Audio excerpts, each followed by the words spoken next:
And thank you everybody for showing up on this Friday, the 7th of September. Happy Friday. Now, one of the things we want to probably do is be extremely careful on Fridays, especially since we've had a lot of intraday volatility, to say the least. That will make it go to our favor if we're patient. As RJ was telling me yesterday, patience, my friend, or patience, grasshopper. Russell pulling back. And we probably got about, what did we say, 20 seconds? No, 5 seconds to the open. 3, 2, 1. Ding, ding, ding. Okay, let's see what happens here. So I give it at least a couple of minutes, maybe even longer today. There could be a lot of dust to settle. Absolutely.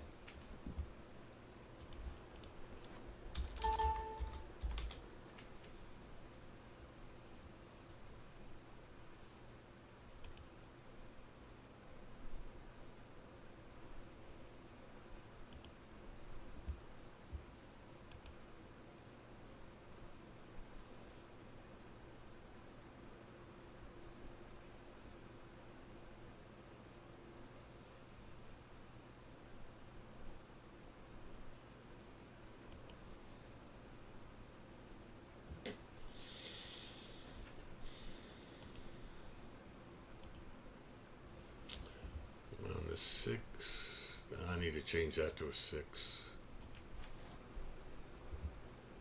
Looks like the Nasdaq's in rally mode. Oh man, making you really feel sick now, RJ. Where Nasdaq hit that peach line and just dropped away from it. Let's see what happens if it attacks it again. Gets up over there. It's got a little bit of room to run.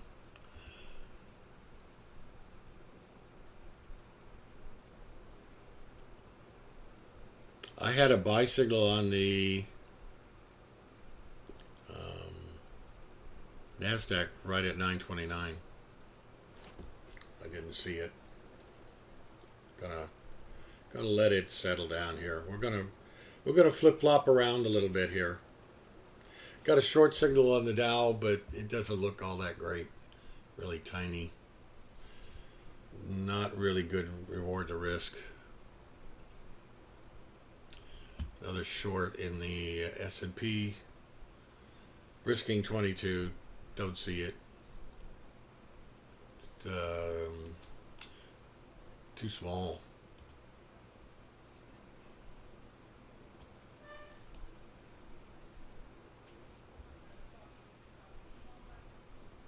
Okay, Russell's down at lows. It looks like if we can get a bounce here and then go lower, it looks like a short. I would hate to go short right at about 2.5 minutes into the day, but it's going close to S1. See if it gets any bounce or just slices through it.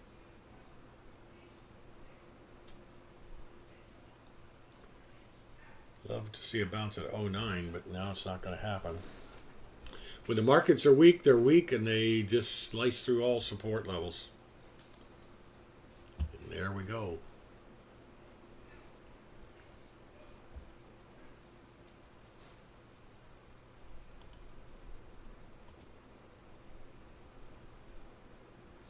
On a Russell on the 4 tick got a short about a minute into the somewhere right about in here. What level was that? 1710. Now we're getting our bounce. Maybe.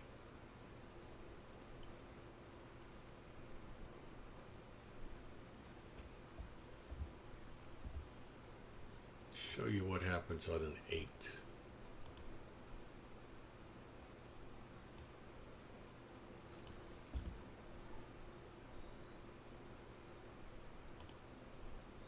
Still going lower in the Russell.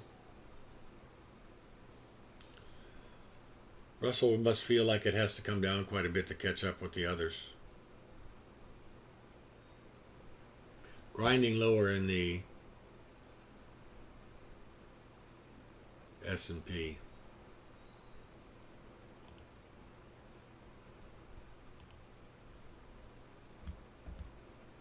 And bounce it up a bit.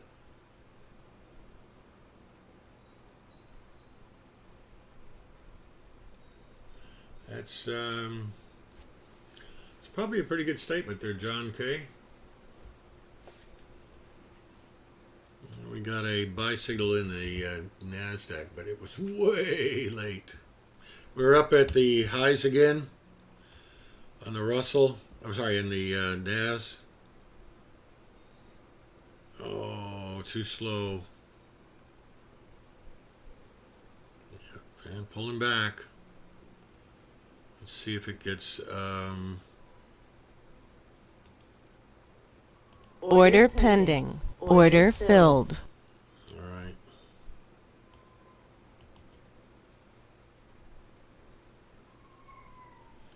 Right at that inflection point.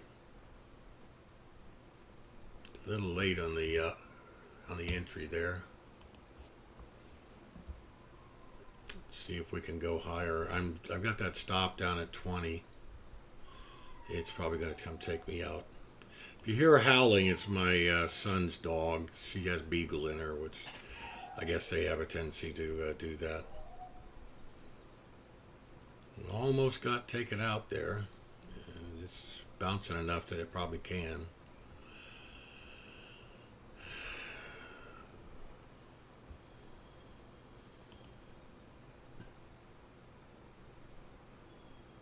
Let's see if we can get up there and get our target 1. Target filled. Okay, that's good.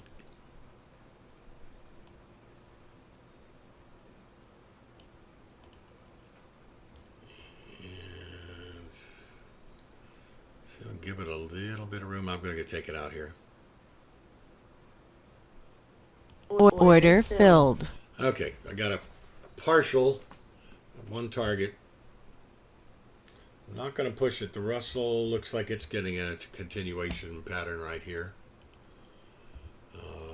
Right there above 1708. Glad I got out of the NASDAQ as it was.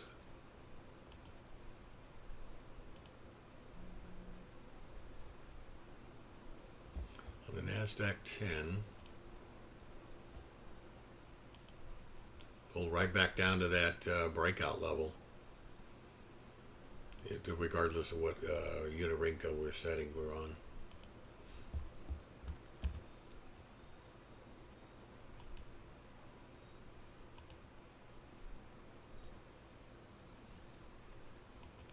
The Unirinco 6 shows a lot of chop, and you can actually see it in the 8 as well.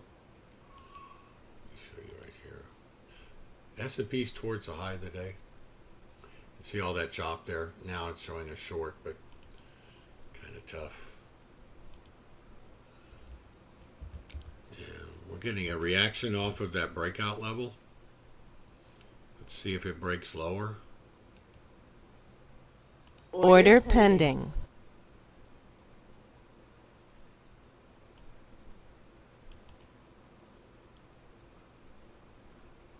Order filled. So we were short the NASDAQ.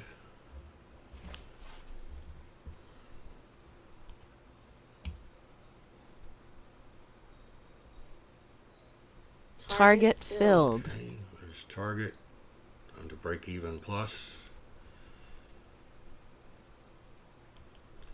Looks like it's going to come back and take me out. Stop filled. Okay, 2. All right, I got 2 target 1s. I probably got a little bit inside the average, the volatility stop, but it went up and took me out anyway. That's the power of quitting. Now, do I continue to trade on a Friday or not? I don't know. I'll continue to sit here and call them for us, but I'm not sure I'm going to take any more. It'll have to be a perfect one. I can definitely do sim trading if you guys want me to do that, so we can watch how it goes. Or I can just sit here and talk to you about each of them. Okay, looks like the Russell over 1710 might be a good long for a few ticks. Scalp about a point. So it gets up to here. The both momentums are looking pretty decent. Looks like we have a buy in the Dow as well. All right. And next Tuesday at 2 p.m., 2 to 4. First e-learning.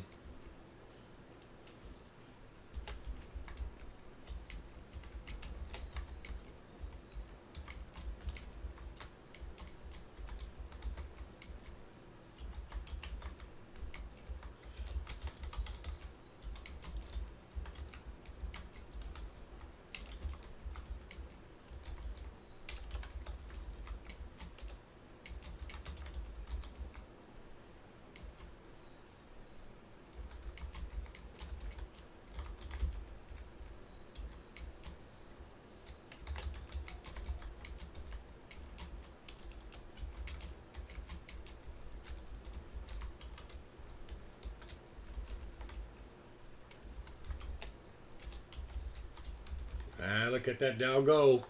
Look at that S&P go and the NASDAQ. Woo-hoo. All right, we're doing a little bit of a recovery. That's right.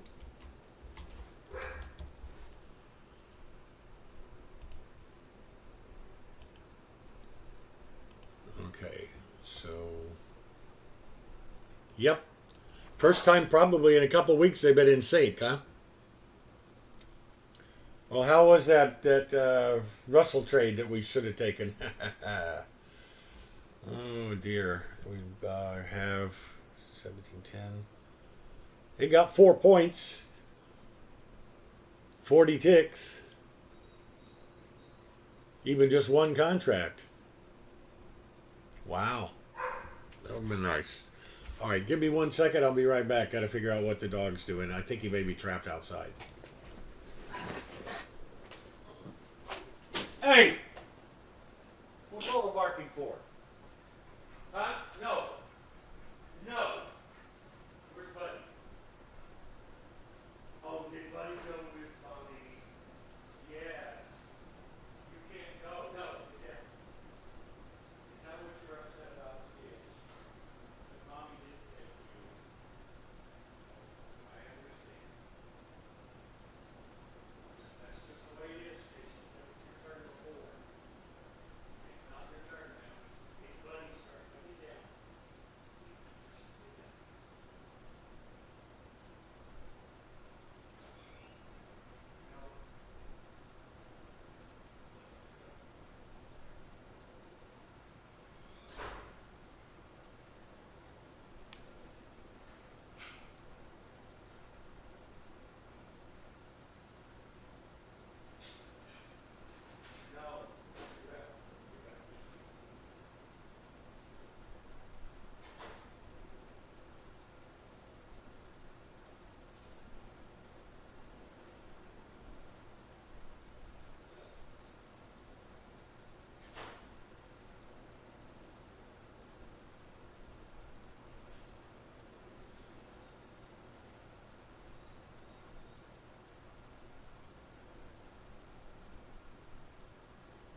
couple of hours and I'll come out and we'll play with you, okay? Not right now.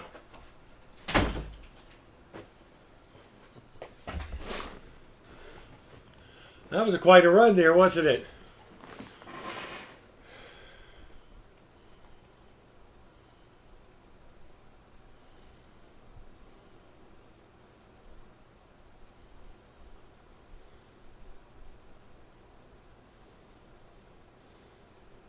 Sorry about that, guys. I stepped out. I had a dog bark that he doesn't normally bark. The middle one called Stitch. I have two boxers, Stitch and Lilo, and another boxer called Buddy. All boxer rescue. Got a short in the NASDAQ here. Not sure how I like it or not. Well, Stitch started barking. He doesn't normally bark unless something's wrong. Then I couldn't find Buddy. I looked all around. I thought maybe he'd gotten out. Called my wife. She took him to work and didn't tell me. So I'm looking around outside and couldn't find the damn thing. Oh well.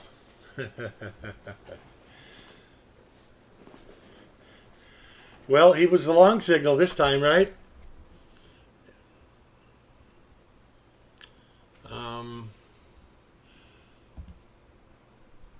Now let's go to here on the NASDAQ. Now it looks like we're doing a bull flag on the S&P. I like that. Let's go over here. There's the 6 Unirenko, and it just kind of went up and up and away. The Russell was the pretty much home run hit here. When I called it at 1710, and we got up to 15. 50 ticks times 5, about $250. Probably about 300 to 350 on 2 contracts. Right. Oh, I just got an alert on something.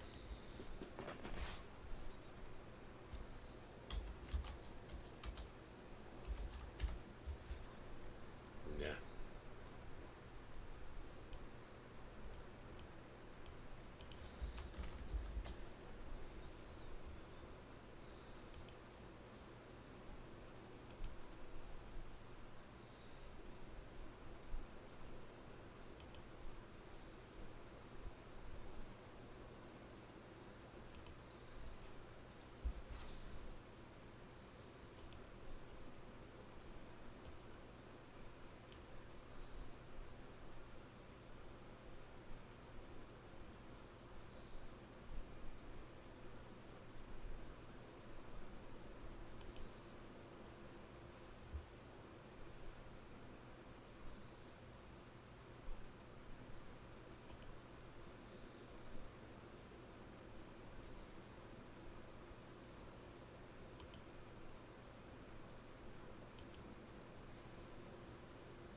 Yeah, if you guys have any topics, we were talking about that before the explosion there.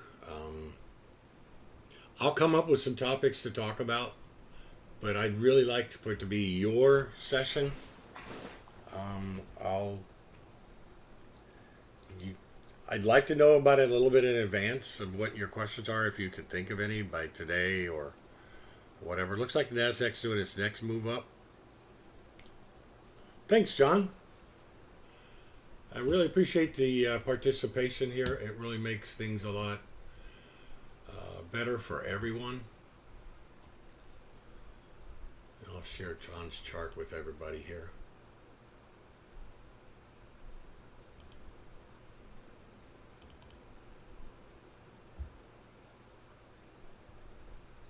Fantastic, John. Did the move up? Did notice how this did kind of a J hook right there, kind of a 1, 2, 3 pattern. I'm going to ignore this one right here, but this, that, well, let me get a different color. That's not showing up that well.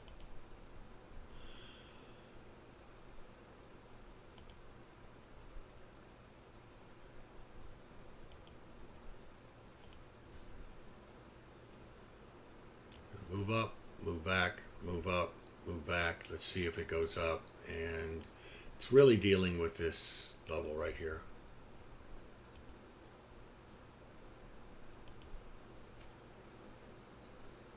Yeah, that high around 74.45.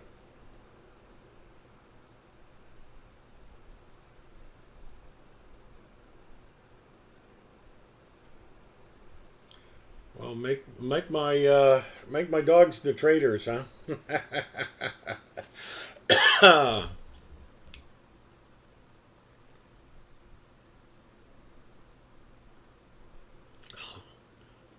I'll have to patent their signal. Looks like the Nasdaq's trying to break out again.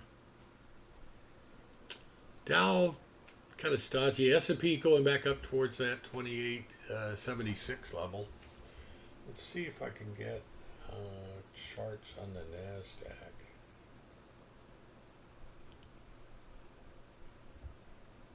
Sorry, the S&P. Okay. We're trying to hold that 2875 level. And the Nas is now only down 4 points. So it's done a really, well, Steve, get over here. I didn't let go quickly enough. Okay. Let's see the Nasdaq bounce. Dow's still down 77, but it's basically going sideways. We're setting ourselves up for either a big move this afternoon or Monday, Tuesday, early next week. So, yepper. The Nasdaq, it twice now has hit the volume point of control at 74.10 and bounced both times. Bounced both times.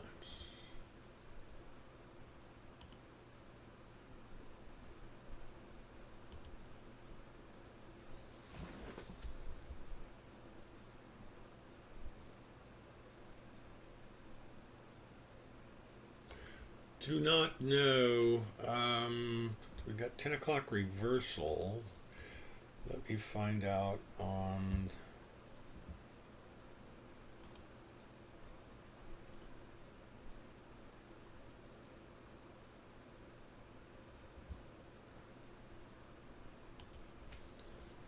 Let's look at the earnings.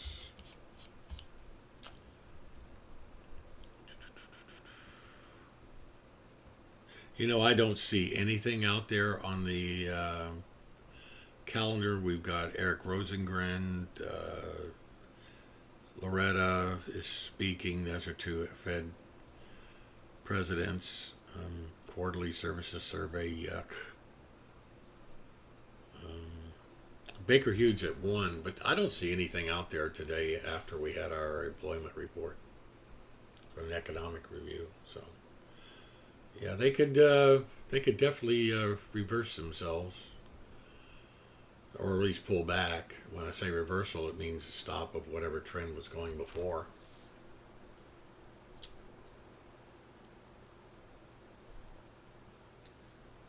Nice trading this morning there, John K.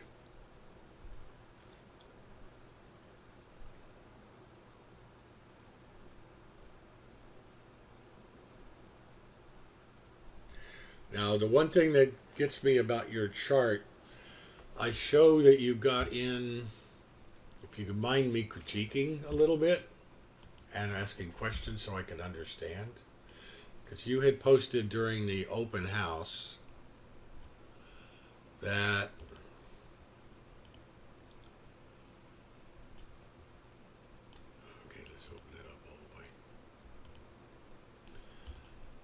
you posted in the open house that you did very, very well last year to giving all of it back this year. Is this up here, let me mark it again.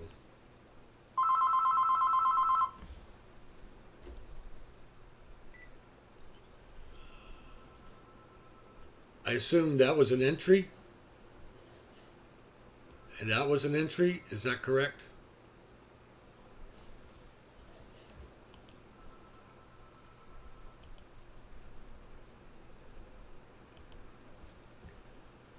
Let's try that. If those were the entries, and you, I don't know.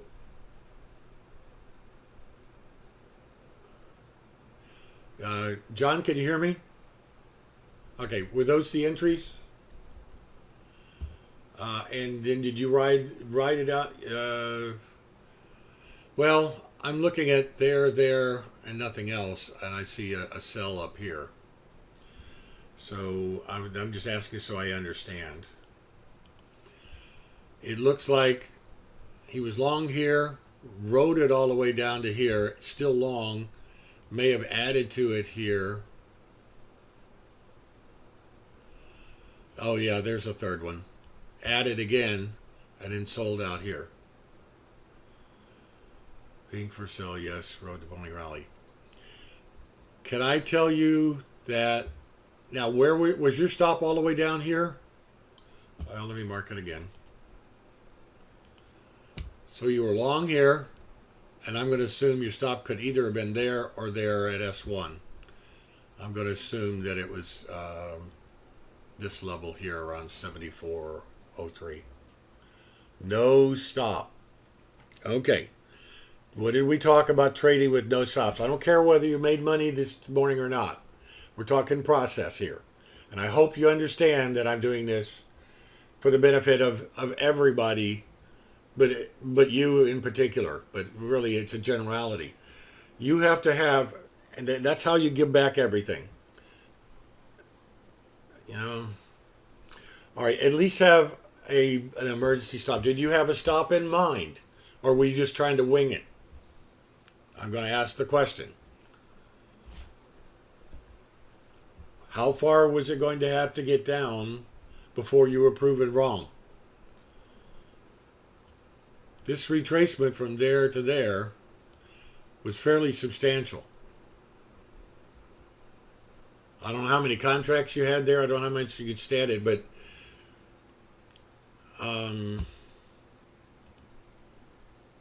realistically, the 1 minute chart, somewhere one of these two should have been your stop. Probably this one right here because it was the one before. Let's march that. Now I'm going to ask the question. So if that was your stop there, was that mentally your stop below 7,400? Then you did have a stop. It just wasn't placed in the system. But what you have to do is you have to say, if it gets below 7,400 and not, if you do a mental stop, the problem with mental stops is that it gets there and goes lower and you go, I'll just give it two more. I'll just give it two more. I'll give it two more. That's the trap you can fall into. Not everybody does. If you have the discipline to stay with it, okay. But I usually like to put them in. Even if I put them in down here and then move it up. Yeah, and that's why I'm trying to go to, John. Maybe make it 4 ticks below 7,400 or something like that, or a point below, so that you get it in, and you have to physically change it. And don't change stops is my suggestion for everybody. And I hope you really, I'm using you as my guinea pig, and I sure hope you appreciate that I'm doing that. Now, what would happen if maybe your stop was a little higher and you got bounced out? Once it came back and went through this level, or maybe even this level, you could have gotten back in. I assume then you got here long. It may have moved too quickly for you. I don't know which occurred first, this one or this one. You averaged in. And you averaged to the upside, which is good. I do have, you notice me, I tend to buy the breakouts too of swing levels. Here was the swing level break, and you were playing the swing level break. Not a big deal. I totally encourage that. The only two critiques that I've got is lack of having a stop in.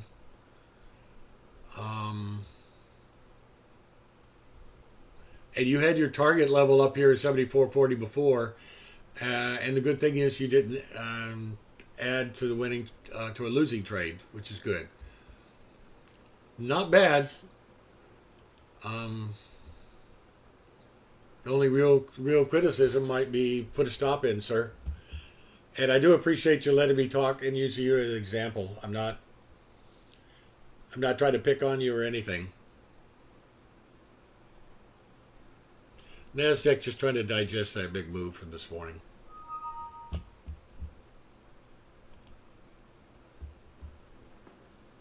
NASDAQ's positive by 13 points now, guys. S&P's still negative by about 4. Dow negative by 83. Russell plus 2. So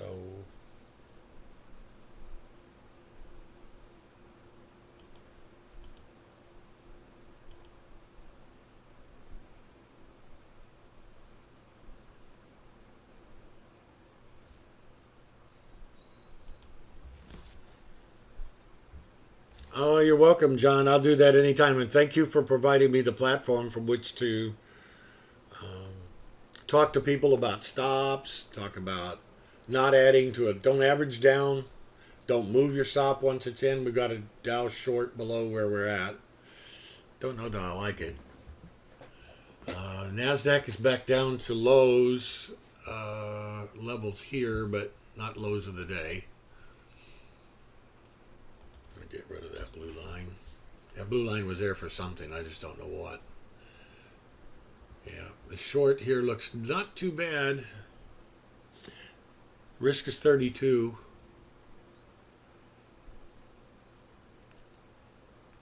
It could drop possibly to 74.55 again, RJ. I would like to see a zigzag right here around this level. May not get it. If we do get it, that'll be great. There comes the reaction. Now you know why I mark up the discrete swing levels, why they're marked up on the charts. Because they act as reaction points, and we're not surprised by them. Right, but that kind of tells me, John K., that you really didn't have a stop. I mean, you could feel nervous. I say nearly closed it, or you probably just said, it's not going in my favor, and it's okay to realize you're wrong. But that's what I go in. I go into every trade and say, what will it take for me to see on a chart to prove that my thesis is wrong? Like if I'm long and it gets up to a point and it comes back, is there some pattern that I see that tells me I'm wrong? Don't let it get all the way down to the stop. I believe that riding that pullback might have been one of those where I would have bailed out and got in later again. Then there's the fine line. We got a buy in the Russell. Got a heck of a bounce in the S&P. Sorry, the NASDAQ. Sorry. So where was I?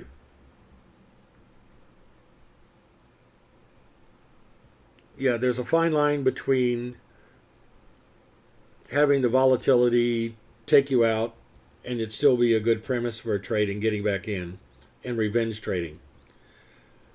And in the heat of the moment, it'd be very easy for anyone, including me and everybody, to say, darn it, the darn thing stopped me out, and then it gets back up to where you originally got in and you get in again. If you get in again, if the revenge trade takes over. Every time you enter, it should be treated as a new trade, as if nothing happened before. So an ad should be as if there was nothing before. Will it stand on its own? And if the answer is yes, then you can get in. It's hard for us as humans to separate our emotions from trading, but we have to. We have to be robots. As much as we can, we need to be robots. I'm seeing this at a big chop on the NASDAQ here. See how we're in this range, really? I'm going to mark up the upper range. We're getting to it right now. That's the upper range of the NAS. We're right in that chop city zone. Now, watch it pull back a little bit here.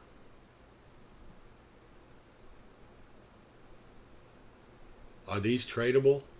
I don't think so. It's less than 20 points.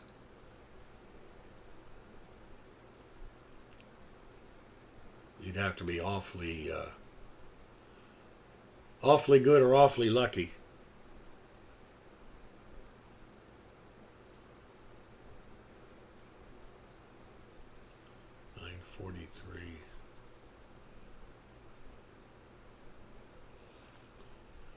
Around the 943 level, I had a breakout.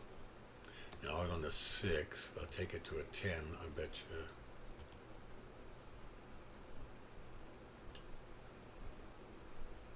No. I had the breakout at 940, the pullback, and the continuations right there, and another breakout. The final breakout, the real breakout, was at 950. But this was really kind of zigzag quite a bit to get there. It was not, that wasn't an easy trade at all, John. I know that for a fact. Okay, we've got sell in the NASDAQ. But I would say the break below 64. The pros are going to play the double bottom here. And if it stays below 71.5, it could be another short. Otherwise, it's a trading range again.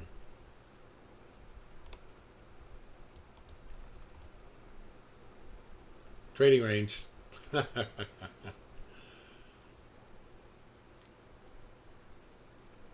These swing levels are going to keep me on the right side of the trade.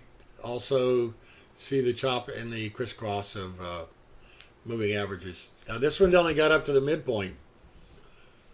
Is this a harbinger of things to come that we're going to roll over?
Order pending.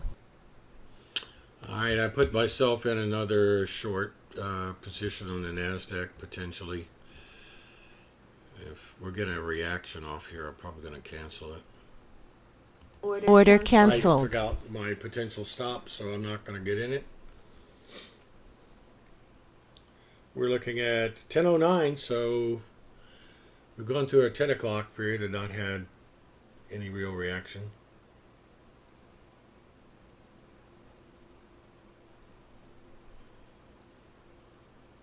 Okay.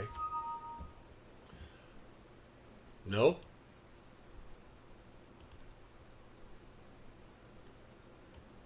Does that work for you, Pablo? 2 minute. Yep, we're on 2 minute.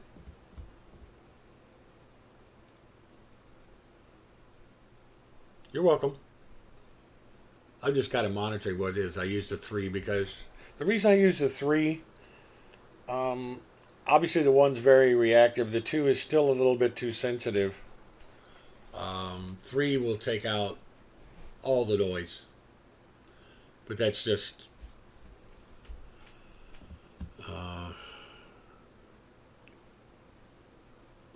my thoughts on things. Looks like the Dow. Dow's trying to break up. I don't see any buy signals though. We broke above 963. Russell's retesting the highs. We did get a NASDAQ buy signal there on a 6 Unirenko. 8 as well, but that was late. But oh, there's the 2 minute breakout on the S&P, Pablo.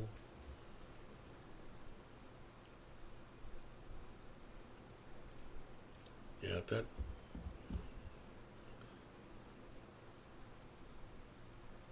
Would love to see a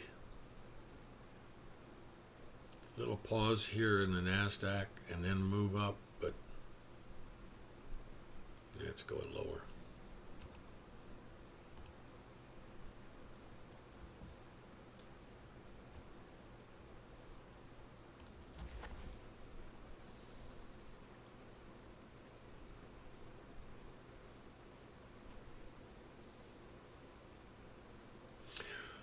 On a day, well, on a part of the day, any part of a day where we're in chop, try to get to a larger perspective instead of zoom out, so you make sure that you don't get myopic on the view and end up trading in the middle of chop when you should not. Like we're in a trading range on the NASDAQ.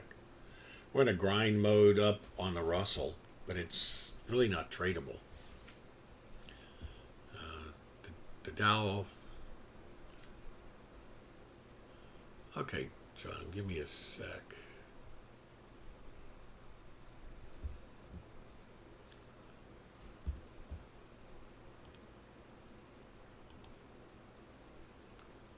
And there's a 10 Unirenko on the NASDAQ.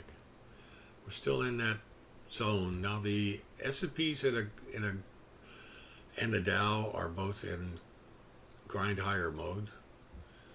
What the heck is this one? That's the primary pivot. We just got up and we're pausing yet. Looks like 10 Unirenko on the Nasdaq's giving a potential setup for a continuation, but this candle close is critical. Right now we're looking to fail.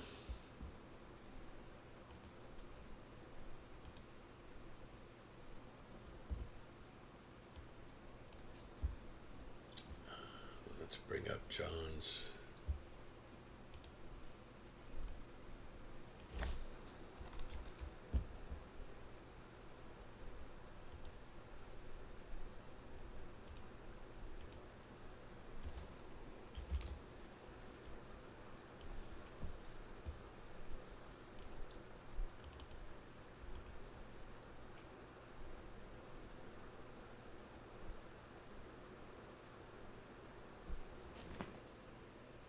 A 2 Unirenko, okay.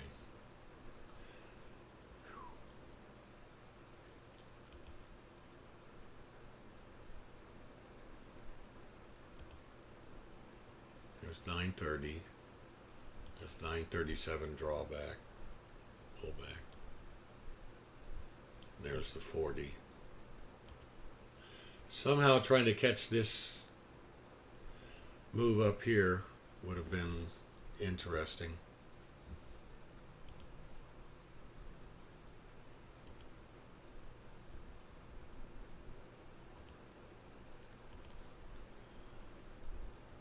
So the move right here, kind of sideways and a move up.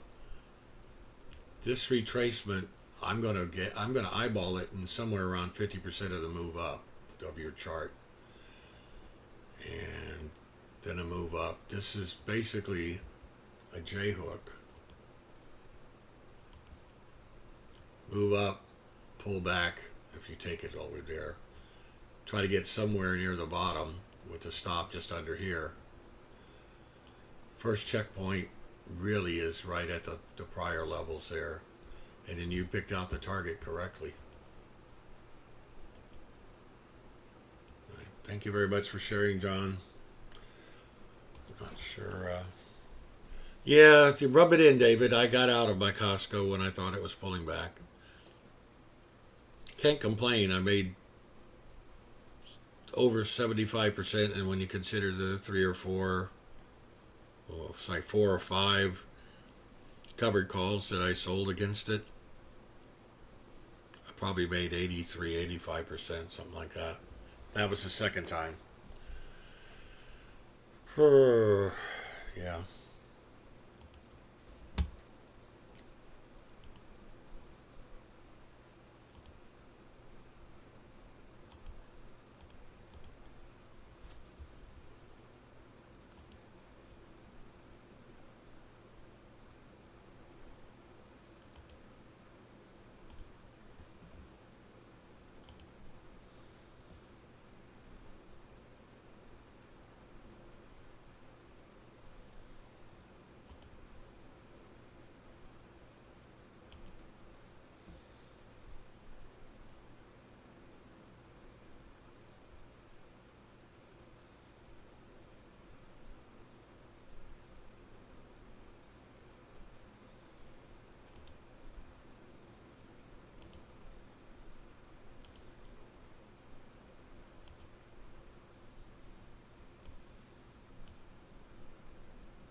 Kind of in Waitsville right now.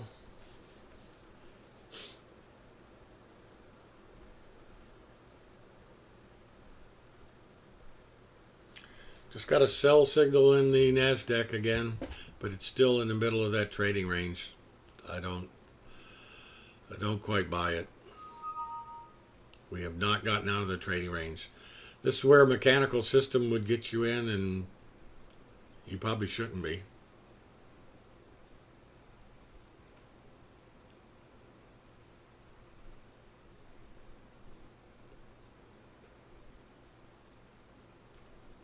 Oh, right there at 74.70. I was kind of itching at about 63.5. Now there's a continuation setup kind of happening on it. That's a 10 Yarenko, and it looks like it's going to do that from 82, from 72 down to 72, 10, 70, 60.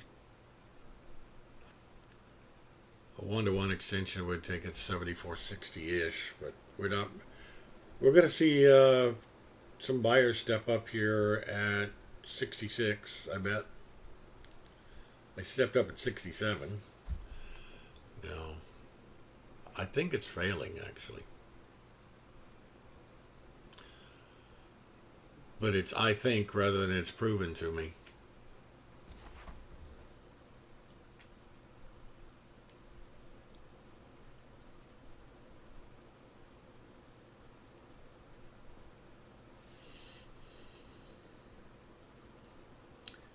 Dow's pulling back. S&P is doing a pretty nice pullback to the breakout level. So if it holds here, it will confirm support.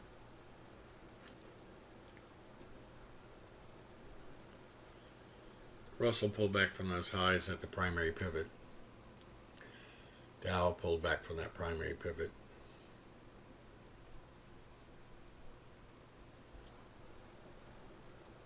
Those may just be coincidental.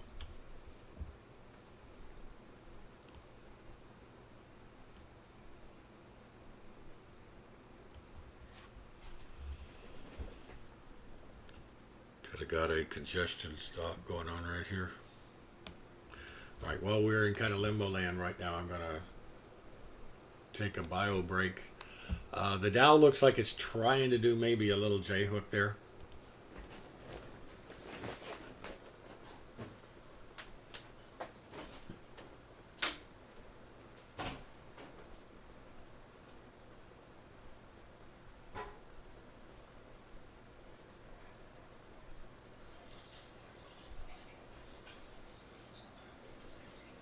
Hey, sweetie. How you doing?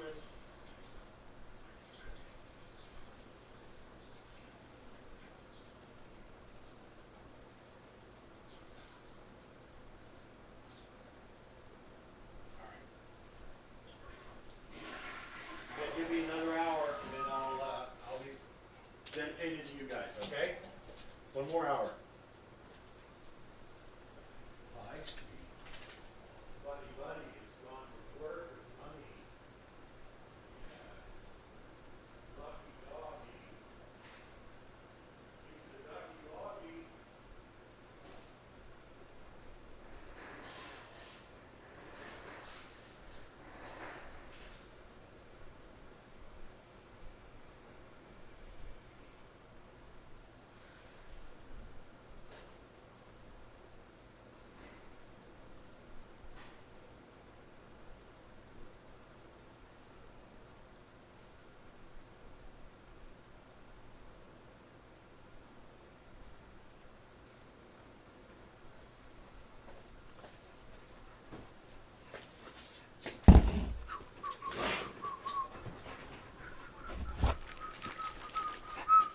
Hey, stay.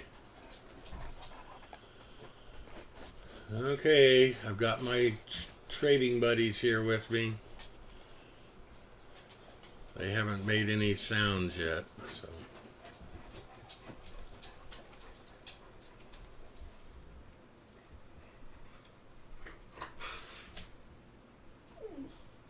Hush.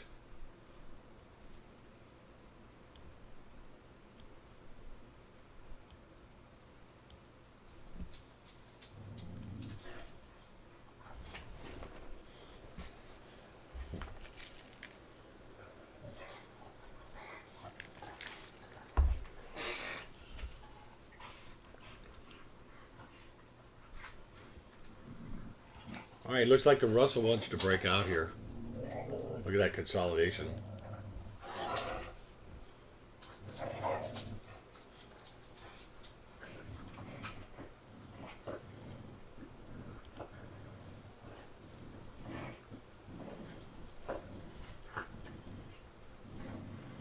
Russell's possible long over 70, 1721.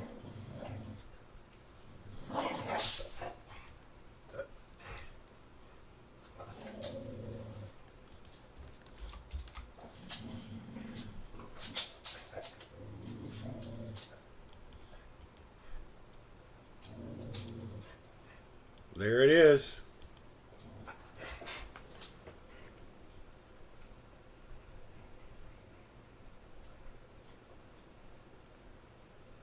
You're a good girl, Lilo. Now remember, the last couple of weeks we have not been getting any follow through. Let's see if we do this time.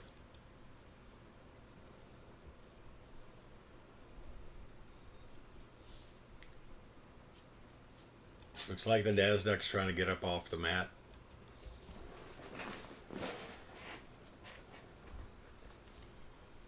And Pablo, your S&P.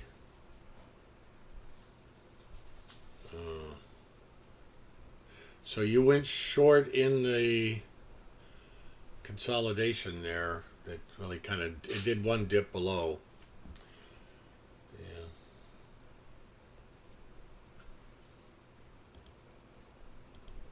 Like I've said before, Fridays are very, very difficult. Years ago, Friday was my worst day ever. Now it's kind of turned into one of my better days. It's probably because I'm a lot more picky and choosy in particular about the ones I enter. 2020 hindsight, RJ, I've been there. last week especially.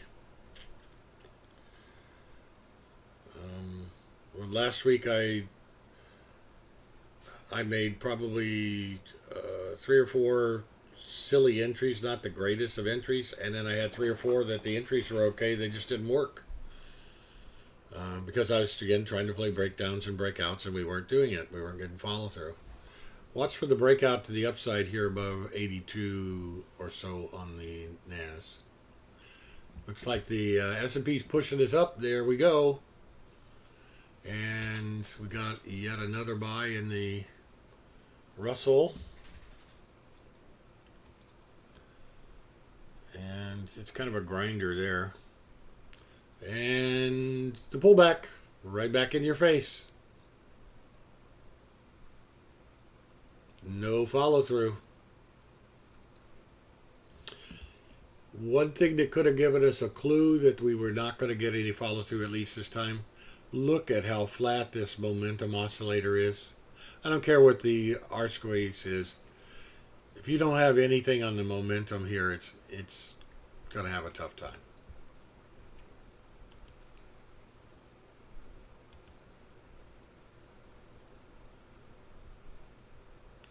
That doesn't mean it won't work.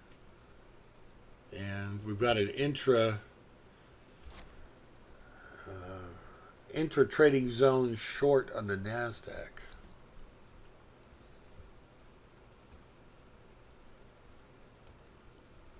One could play it for potentially getting down to the primary pivot again at around 69, but I don't play the internal things. Some people get very aggressive and they'll play the failed breakouts, and they'll scalp some right below, say, the 81 or the breakout level. Anything breaking below the breakout level, they play as if it's going to fail. Possible continuation move lower on the NAS if it gets below 73.5. Doesn't mean it's a short. Just means that we got 85, 74, 10, 11, 63. Probably target 2. Aggressive trade could go short the NAS right now. Not me. Target 1 needs to be somewhere around 69, if it even gets there.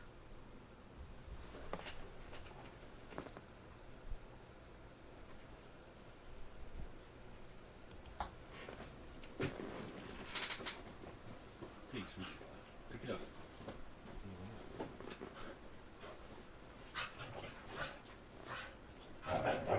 Oh, ow, ow, ow, ow, ow.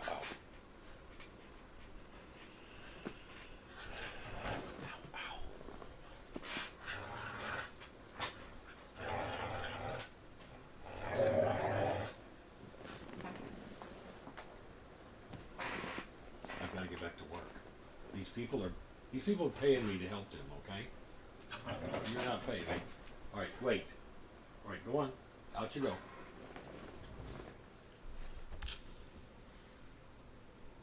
Well, it's trying to grind lower, but it's having trouble right at this level in the NASDAQ. Dow pulled back from the brink. Russell's still pushing a little bit. Remember, the Russell's been, up till the last few days, the Russell's been the strongest index we've got. In the last couple of days, the Dow has been there, but the Russell has not pulled back, or at least, well, let me go back and look up before I say it and embarrass the daylights out of myself. The Russell's green. Yeah, 1713. It pulled back, nice pullback. The Dow, the last 4 or 5 days has been really pretty good. NASDAQ, obviously the weakest, holding 74.10. And the ES really looks to be holding 28.75. Now, we dipped below it twice now. But closing basis, we have been, that's good. 28.75 is going to be key will be an indicator for me on the S&P. We did that push lower. We got to 69 on the measured move of the NASDAQ.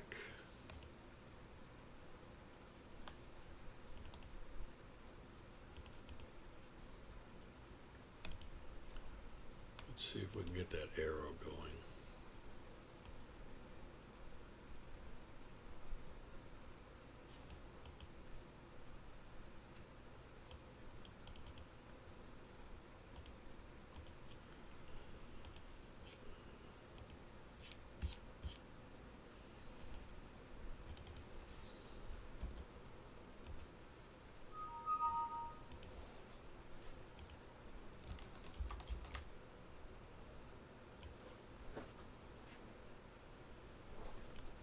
Well, didn't quite do a measured move, but I was originally measuring the move off of the low there.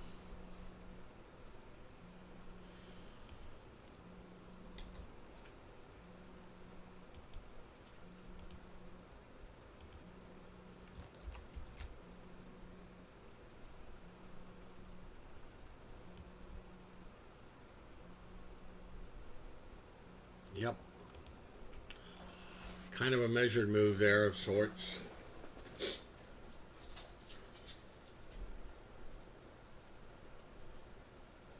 Yeah, but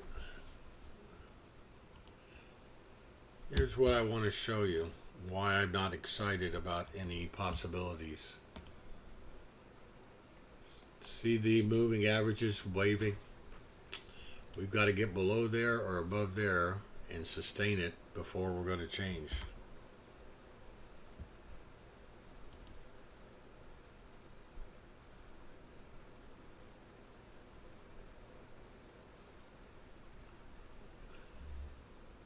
But I hear you. It's got the possibility.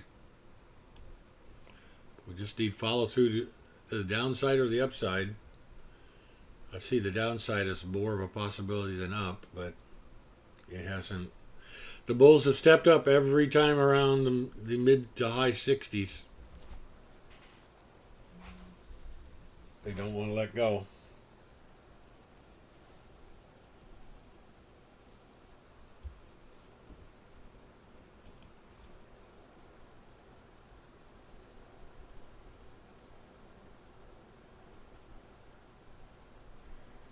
Hi, this message is for Steve. This is Liz calling from CFT Physicians Group. I was calling because you have an appointment on Friday, September 14th at 2:30 with Sylvia Orandi, our nurse practitioner. However, she will not be in the office that day, so we do need to reschedule you. There is a possibility that we could still get you in on the same day with just another nurse practitioner. If you want to give us a call back at the office at 407-831-5252 and just ask to speak to appointments, we can get that situated for you. Thank you so much and have a great day.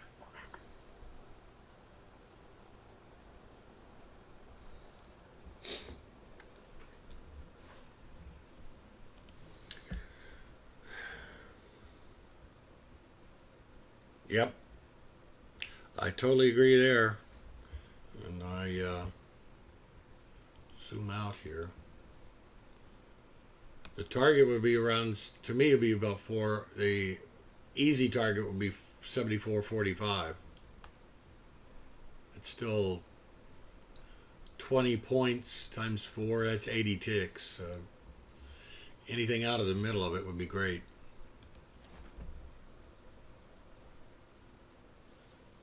Yep, I've described futures trading as mostly boredom with very short bursts of frenetic activity bordering on scary.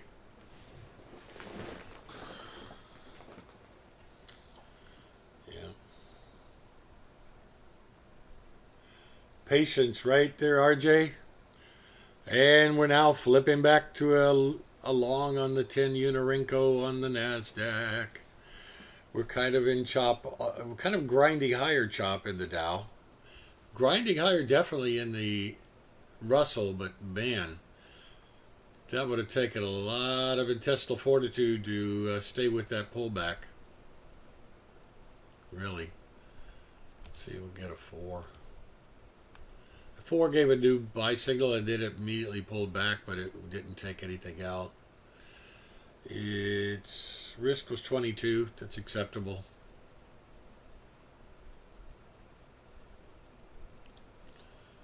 But it's going to be a grind, to say the least.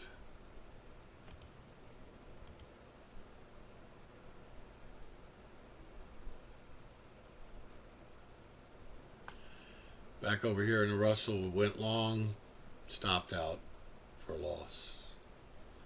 No longs here, multiple longs. Almost got stopped out there. Volatility stop is 1710. No, sorry, 1720. And looks like we're failing. Look at that NASDAQ there, RJ. I'm not going to think about shorting it until we get below 66, though.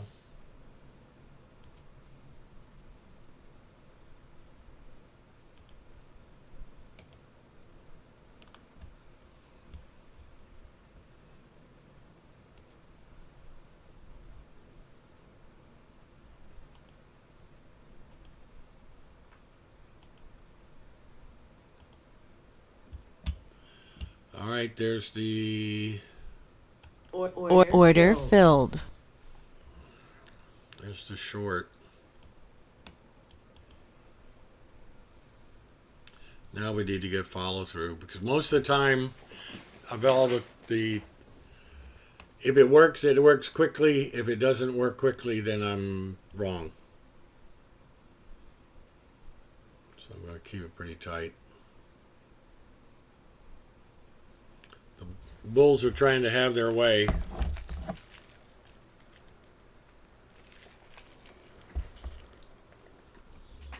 Most likely this is my last trade.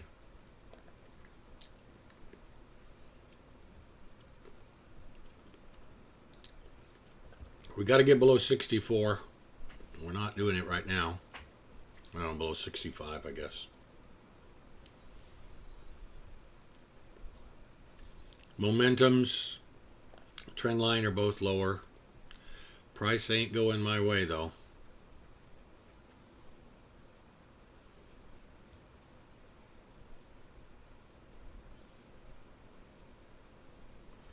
Got to stay below 74.70.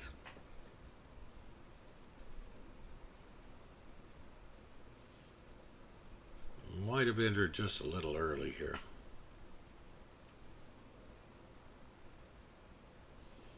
All right.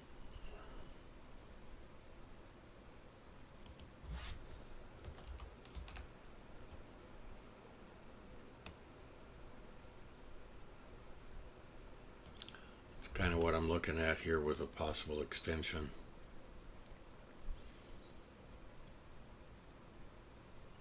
It's not going to work.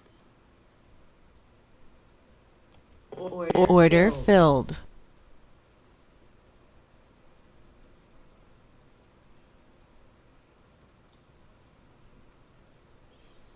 There she didn't go. We never got below the peach line.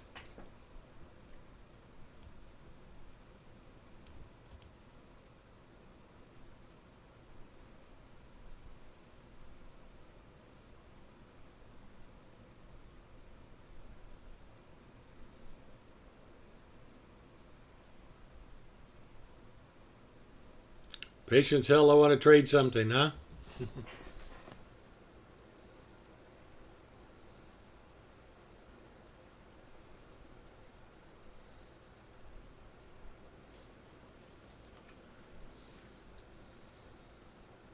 The R squeeze is pointing upwards a little.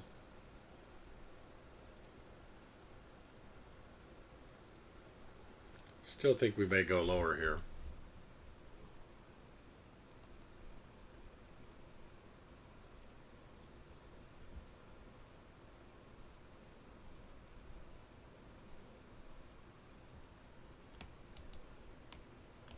Order pending. Thanks, Sean.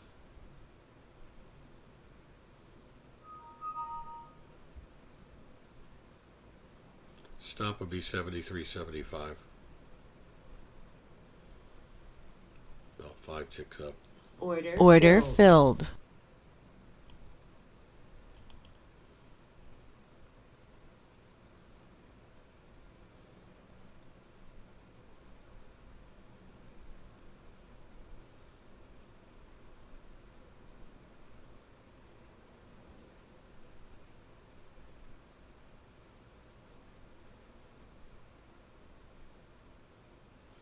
Looks like a continuation pattern maybe to the upside, but we haven't had that candle close yet.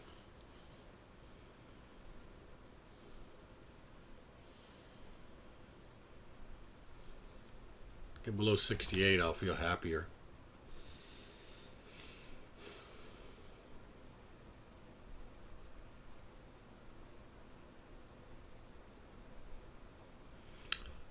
One of my mentors in the stock day trading mode said, pick out your targets, let her run.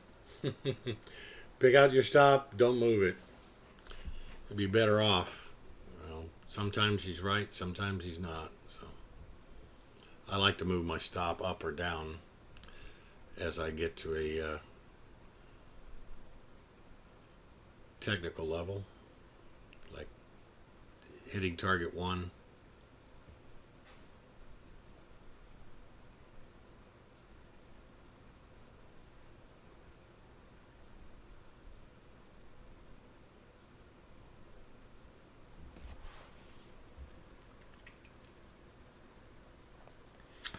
Momentum and R squeeze are both pointing down, trends down. We're not able to get through 66 yet. Yeah, we're getting closer, but still haven't gotten through it. Got to get below 66 and move. And then I'll feel a little less uncomfortable. That volatility stop actually went up. I don't move my stops up.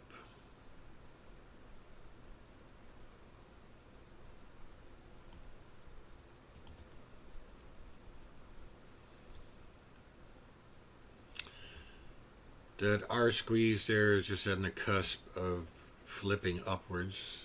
It's going back and forth. Let me see.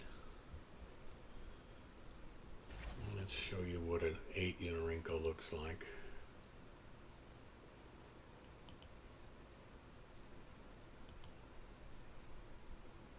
Still holding that level.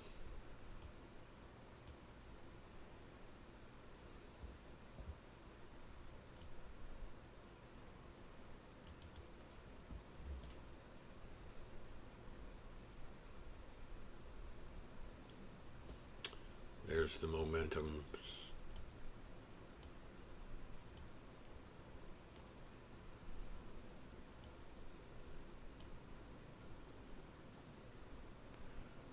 This is the trade that tries men's souls.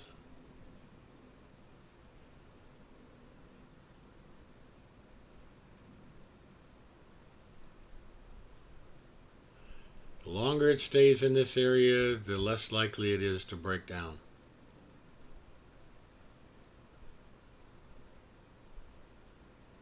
Now we did do a kind of a move up in failure, but I need for this one to close down and not green, and it's not what's going to happen.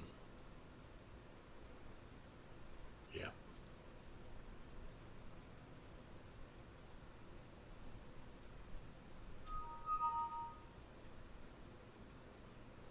Stop filled. Okay.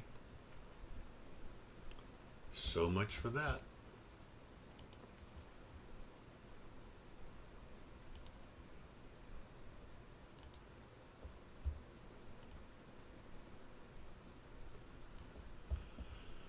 The bottom of that range still holds. The other only other option is to try to scalp within it, which is not smart. We did not make that measured move.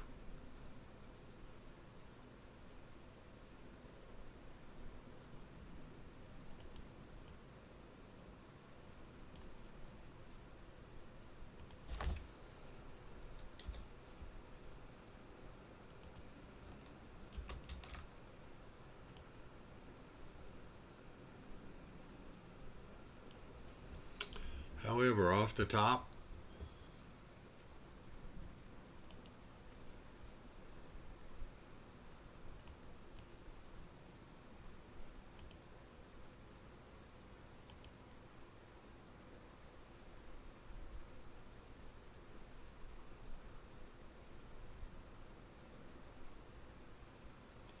It did kind of do what it's supposed to do, or what it said it was going to do.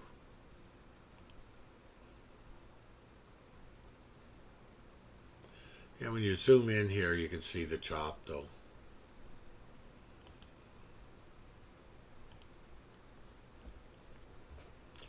I'm just in sim mode now.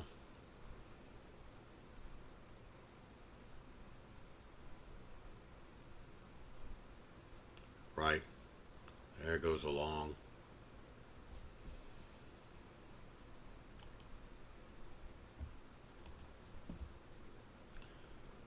Like I said, I've been trading in sim mode.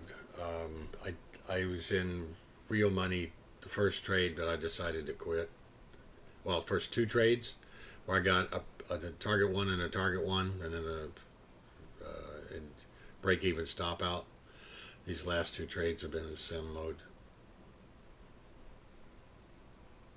Maybe that also, it shouldn't, but maybe it also gave me the thought process of actually being more aggressive.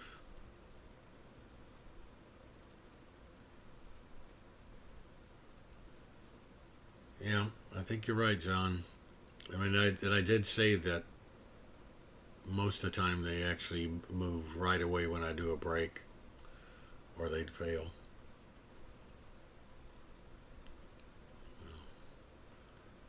Shorts are running for cover. Russell's still grinding higher there, guys.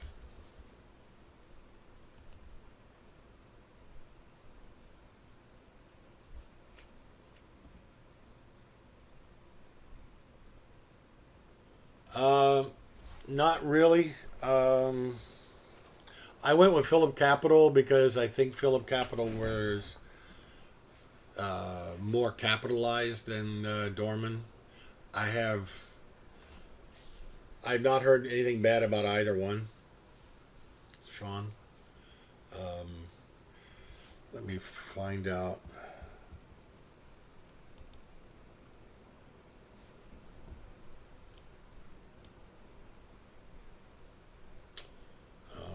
Try to remember where I read it. Oh, I found it on futures.io. Let me zoom on over there for you, and I'll be right back.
Stop.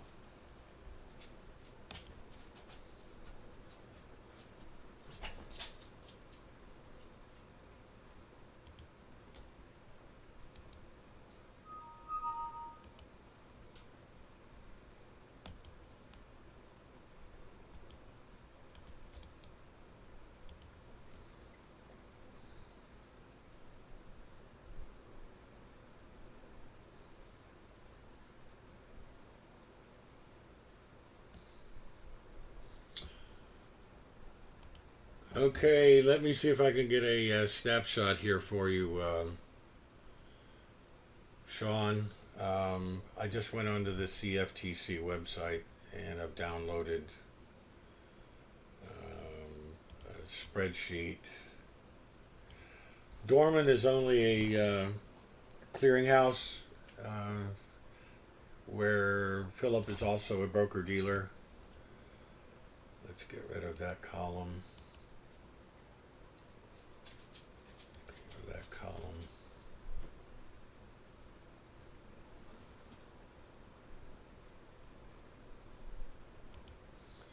Okay, now let me copy it over for you.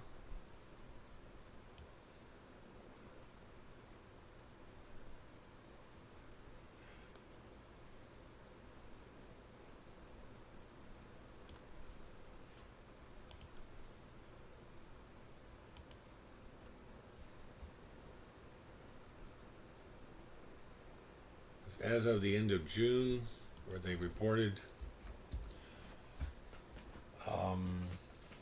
net capital 2.5 times. The Philip is 2.5 times larger. Excess capital less than 2 times larger. Because the net capital requirement for Dorman is less than Philip, probably because they're a broker dealer. Excess capital is pretty good, though 1.5 times the other. They've got excess funds, 10 million. Million or billion? It's probably 10.1 million versus 4.5 excess. So if you're looking at just pure financial stability, and that's where people have gotten in trouble in the past with financial stuff. So now I've the FutureSide IO people haven't had any complaints about either one of them. Again, they do nothing more than the accounting and clearing. The actual trades are happening kind of through them, but it's really more a function of my fills through Ninja Broker have been absolutely fine.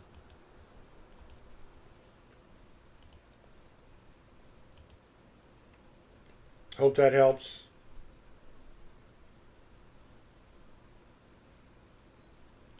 If you want to find the exact raw data, that's where it's at.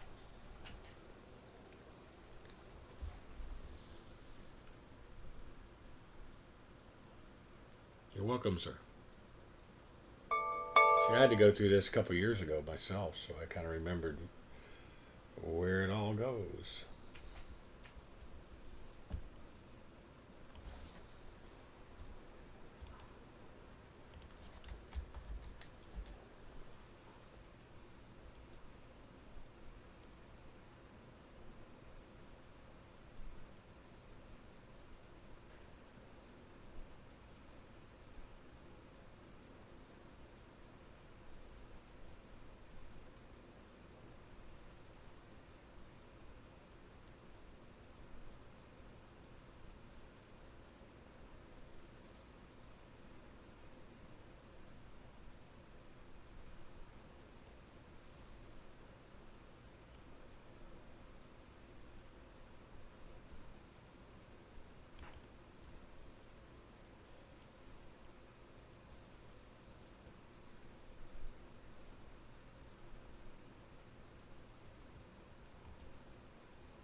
Okay, we're just kind of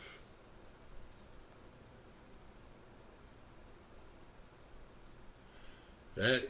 All of the peach colored lines are prior swing levels. So let me zoom in or zoom out. And as you look here, this is at 74.87. So what I've got is a line from somewhere. 87. That's 64.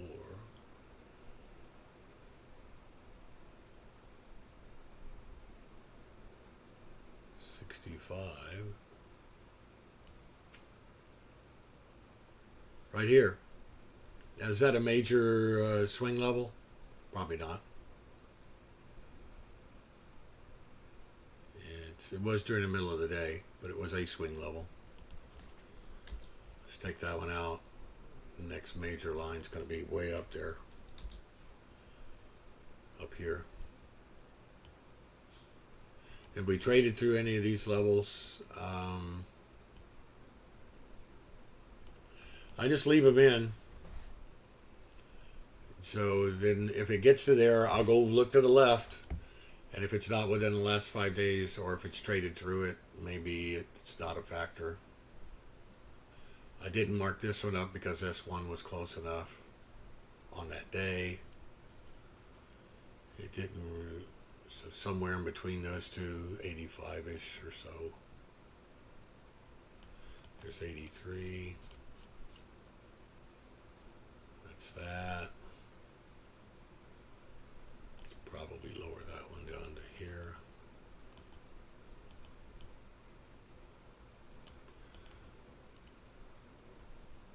And even though it traded through it, that line there is kind of a double. All right, we got up to here, 51. Just notice we got up to that level there and pulled back. We got down to this level and bounced. Okay, so what level was that over there? And it actually went through the level. It did wobble around there. And wobbled again. And actually used that. Again, this has been traded through 3 or 4 times already at that 74.27 level. There was the drop.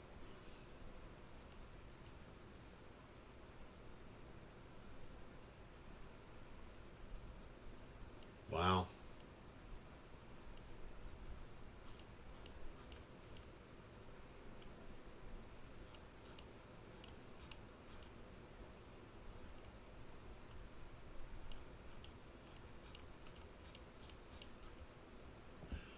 That consolidation, and it's holding near the highs, but it needs to get going.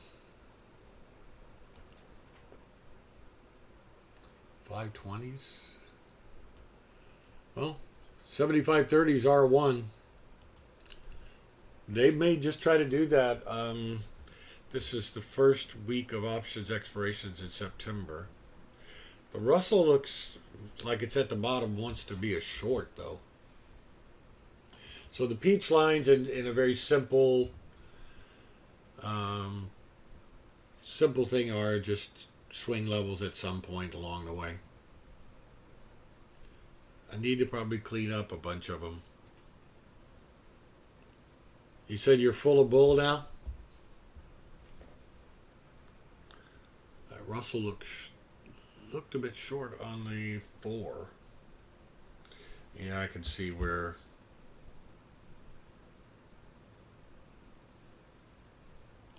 there's stuff off to the left.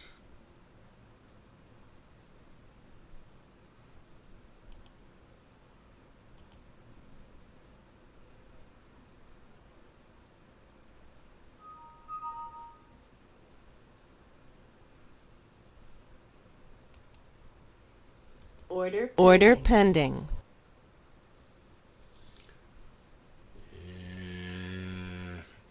Order That's a canceled. iffy one. I still think the Russell looks lower.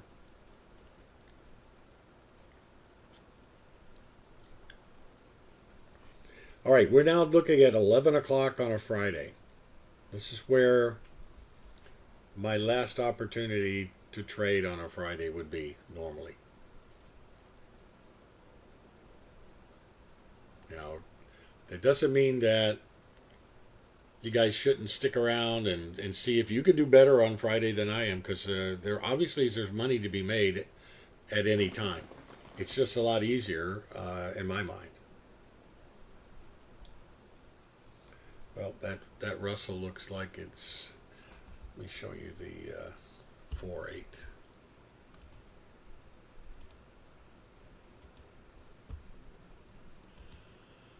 That's what I was looking at. But it's not blowing down, and we've got all this stuff to the left. And this is what got me. Try to get through there and have to blow it out. It might, and there it goes. Now, 10 to 15 ticks will be 21, 20, 9.5. Needs to get to the bottom of that before it actually stays profitable. It's not going to do it.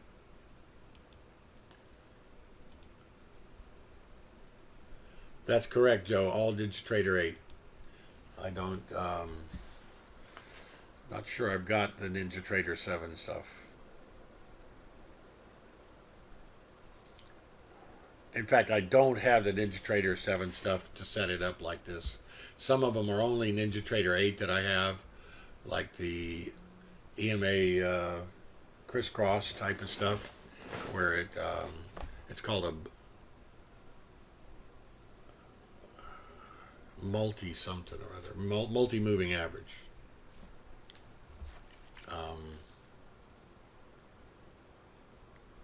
The chandelier stop, the volatility stop, I've only got in NinjaTrader 8. Now, that doesn't mean you can't find something else in 7. I know the interface is a little bit different, but once you go over there, you actually start trading on it on 8, you'll probably never look back, Joe. I did try to go back, or had to go back, was forced to, for one trading day. And it was difficult. And I'd only been gone out it for a couple of months, trading on 8. But I love 8. The stability factors that were, or instability, they're gone. Most of them have been fixed. I think I probably run into a couple of bugs. Like when I try to log in sometimes, if it doesn't connect to the server, the data server, I have to go out and rename the go in there and do nuclear brain surgery on the workspaces and rename them so it will actually load up.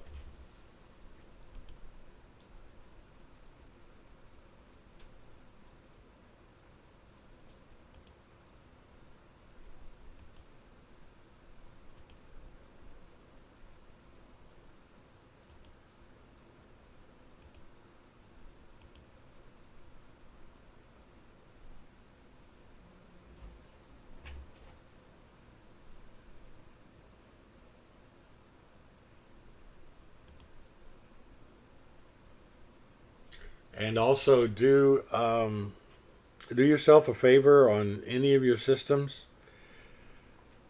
Every Friday or Saturday, I do a backup of the, like on Thinkorswim, I'll do a weekly backup. And I'll do weekly or even more often than that backups on NinjaTrader. It doesn't take that long. Do it within their system. And here comes that pullback, Mr. Bull. Not saying we could have done anything with it.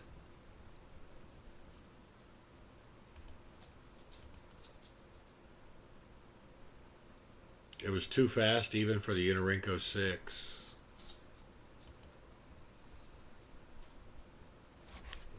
We're trying to bounce at a prior swing level here, around 77, 78, or 74, 78.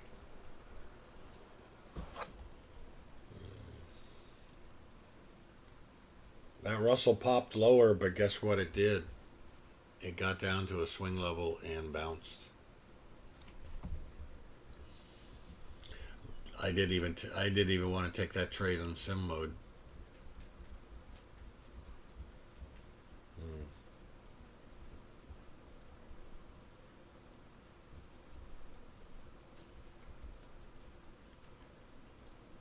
All right, I am going to be on. I'll be around at about 6 o'clock on Sunday night to see what's going on. I'll be logged into here. I probably will not be able to project any of my screens because Ed Carter has the room at 8 and he likes to set it up really early. I'll be trading here and I'll post some trades if you want. I'll have to get Ed's approval to do that. He comes on at 8 p.m. But I'll be around that night. Just in case something actually transpires. I won't give you a running commentary, but I'll only be looking at the S&P and the NASDAQ. I won't look at the Russell or the Dow. More than likely, it's probably just one contract on the ES. Okay, Russell's flipped back to a buy on the 4, and there it is. This is Chop City because we're going short, long, short, long, short, long. And there's a short right there, and 4 candles later, long. Look at the crisscross of the moving averages. No, stay away. This is probably time to do honeydew list. We just got a buy signal on the Unirinco 8 for the NASDAQ as it approaches the highs of the day. Momentum oscillator is kind of in mid level. The R squeeze is pulled back quite a bit, so it has room to run. The long would be betting on the fact that it's going to break out above 88.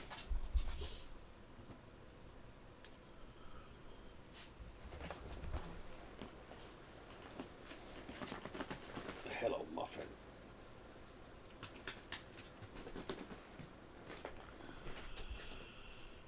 Bigger bar.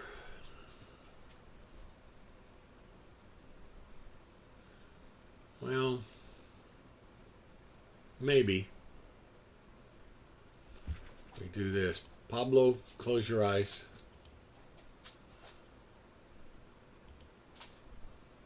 There's a 3. And it's okay. It's just kind of recovering back, but it isn't. We hadn't broken out until we get above this 80, 28.83. And when I go to a Unirinco 4, I think it is.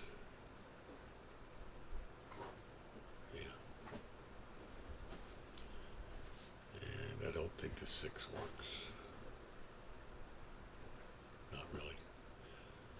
Either way, Unirinco's 6 or 4, which there's a 512 tick. What was it? 233. Whoops. Found a bug.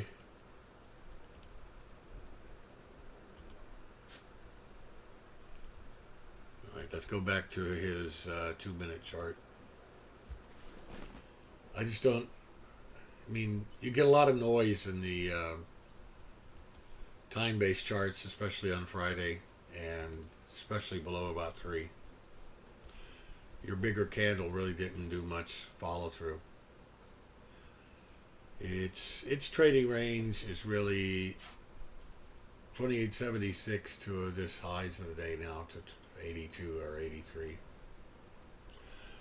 Well, it's just my opinion, Bill. That's all it is. Nothing to say that yours isn't right.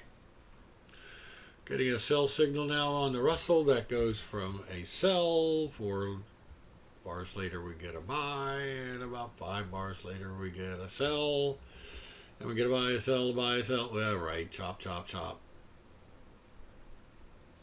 Now,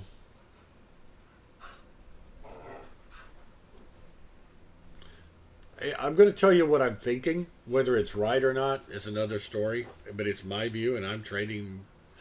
I trade my money based on it, so I have confidence in it. Doesn't mean that you will. What you have to do, yeah, I think, therefore I am. I'm not sure what he was thinking, but whatever it was wrong.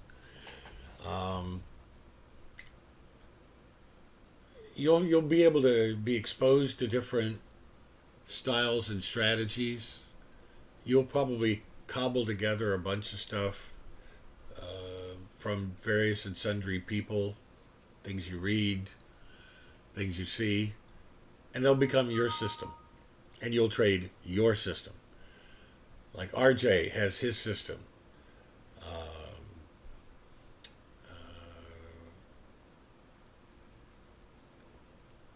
John Kay has his system. He trades it. You got to believe in it. Now, here's the problem. Believing in it, two things got to happen. One, you have to back test it. Now, does that mean formal back testing or whatever? No, you can just walk yourself through it. Go yourself through. Especially with NinjaTrader, you can do replay. You can replay a day on an instrument and let it, go at 2 or 4 times normal speed and trade it, and let it play out, and just go long in sim mode where you would go long, go short where you go short. Monitor the stops and the targets, exits, and the like, and see how it does. Do it over a few different days, and then when I say different days, I don't mean just one right after the other. What I mean is, you've got to have at least one up day, got to have at least one down day, and you've got to have one sideways day. So this sees what it does. So you've got to have probably even more than just one. So you got to have a sample. The sample size is going to be small. Yeah.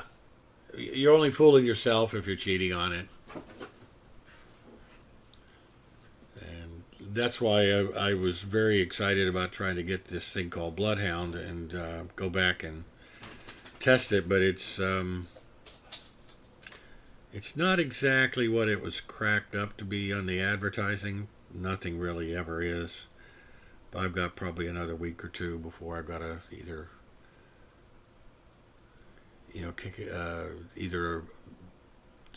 stay with it or kick it to the curb and say, give me my money back.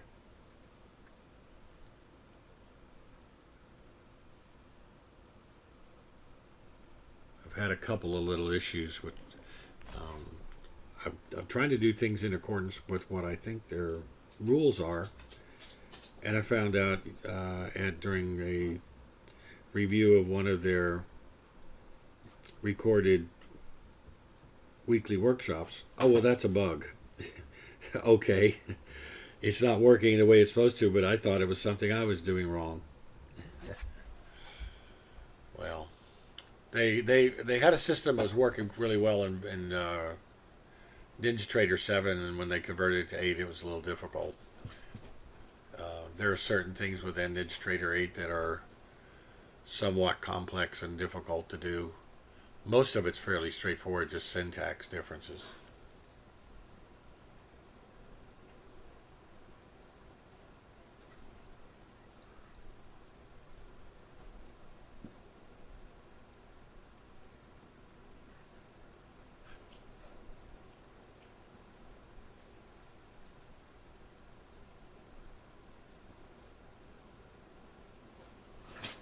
Yep, that's absolutely true, John. And when the markets are giving you apples, you make applesauce. When they're giving you lemons, you make lemonade. We're up near the highs of the day in the NAS. It's looking pretty good for a long right here if we get over 88 or 89. Again, a little late in the morning at 11:15. For my liking.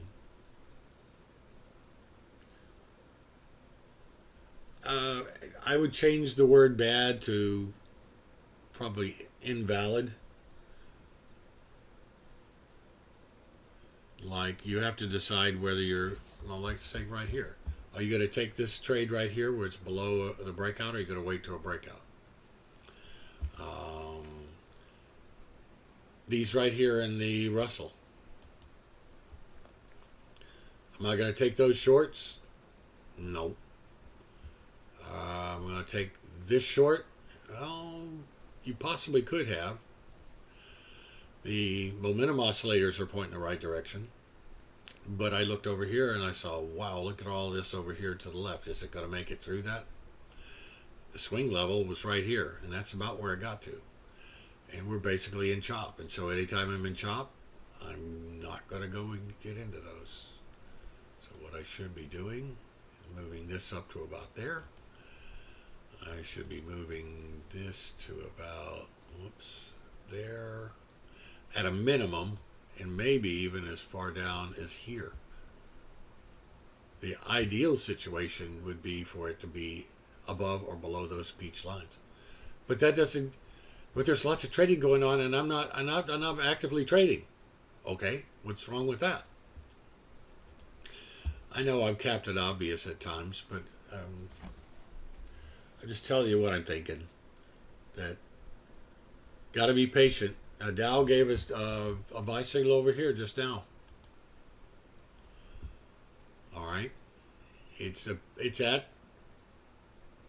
got up to primary pivot. What is this? Is this a buy signal? Do you like that momentum? Do you like that R squeeze? And that R squeeze we got up over here was about 23, so it's about 50% up. Can it go up to as high as the high of the day? Yeah, probably right now. Do you want to go get into it? I don't know. It's up to you how aggressive you are as a trader. How much money you want to give Mr. Market.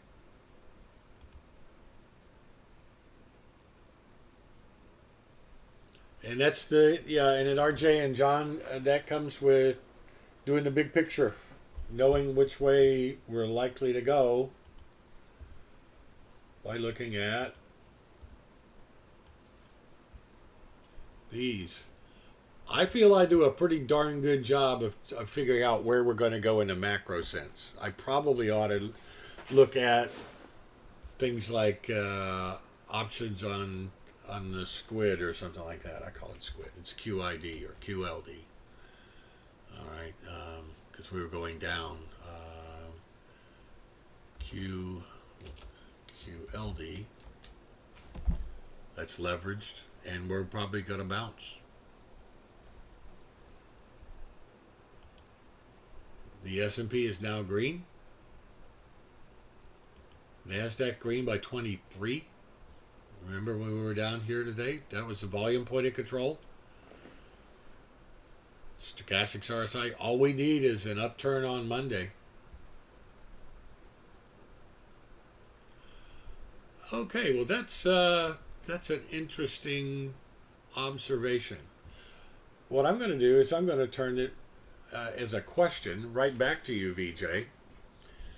You mentioned yesterday, I believe, that you look at everything from kind of a bullish perspective. Okay, well, that's good. Can you maybe critique yourself as to why you might? Are you trying to force long trades in a downtrend? Are you not seeing the downtrends when they develop? Are you hesitant or reluctant to go short? I mean, any or all of those could be true. I'll just be interested to see what your own assessment is. Psychological. Okay. That comes a lot of times for traders who came from a swing trading background, maybe retirement accounts where you couldn't short. I know that Rick Sadler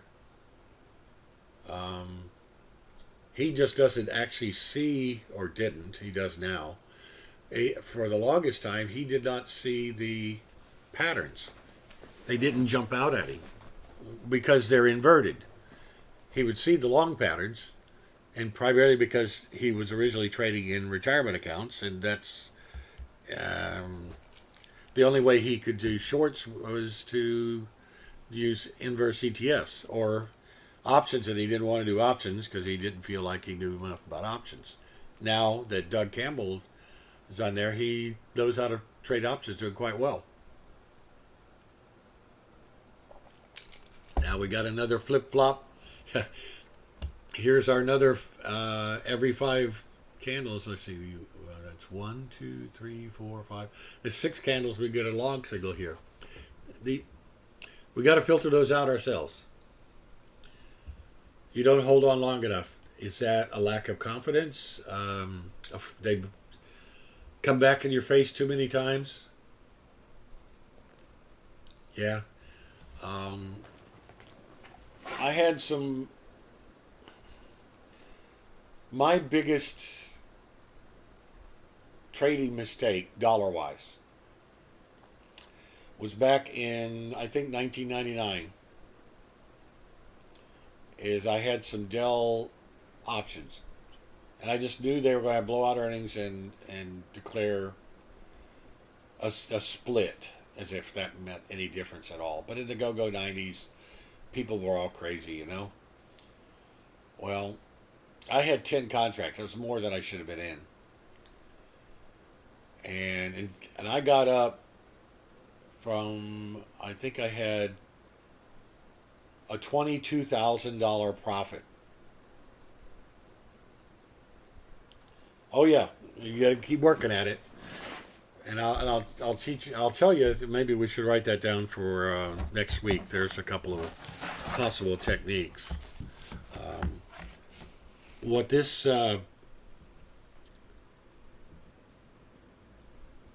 thing did is I just said, you know what? I felt that I was right, and so therefore I held it over earnings. It came out, and yes, it announced a split, and yes, it announced reasonable earnings. But it wasn't what the market expected, and it got hammered. I turned a $22,000 profit into a $7,500 loss. So nearly a $30,000 swing. What I should have done was take it, even if I had the conviction, take half off the table.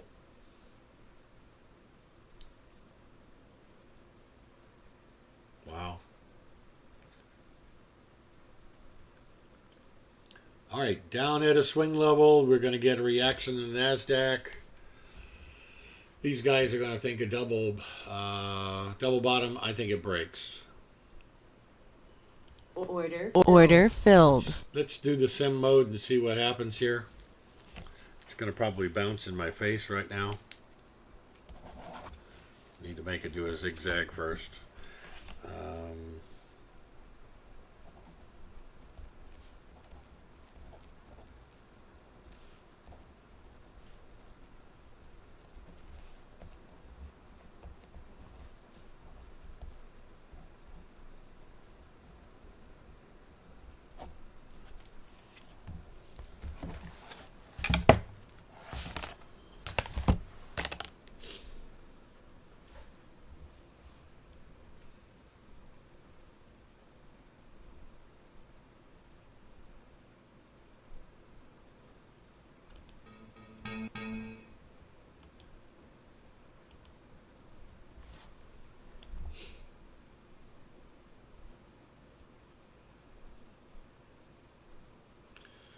Alright, looks like it's trying to crack.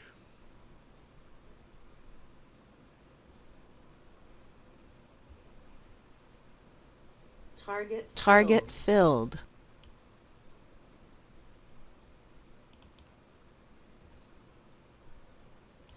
Stop filled. Alright, another target 1, that's all. He got over here into the, whoops, I didn't zoom in. My eyeball zoomed into my off screen. We got down here into this congestion and it bounced. So it was really only kind of more than likely a target one fill. All right, still another sim trade, but let's see what happens here. It did not hit the volatility stop. So let's see. Looks like the S&P is getting a little weak here. Dow a little bit weak. This is Friday. The stop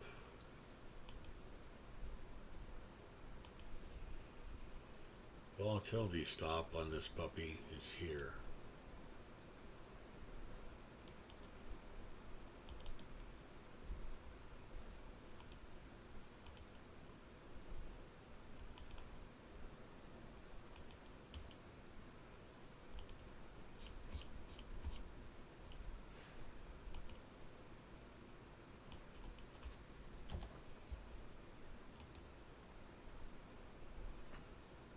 We'll see if it takes the stop out.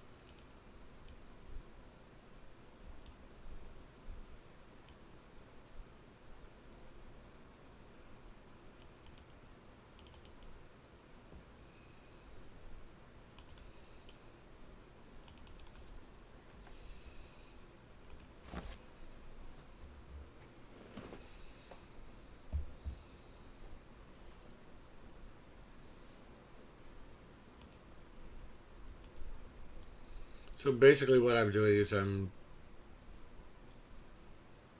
doing sim trading for giggles more than anything else. And it's not going to work.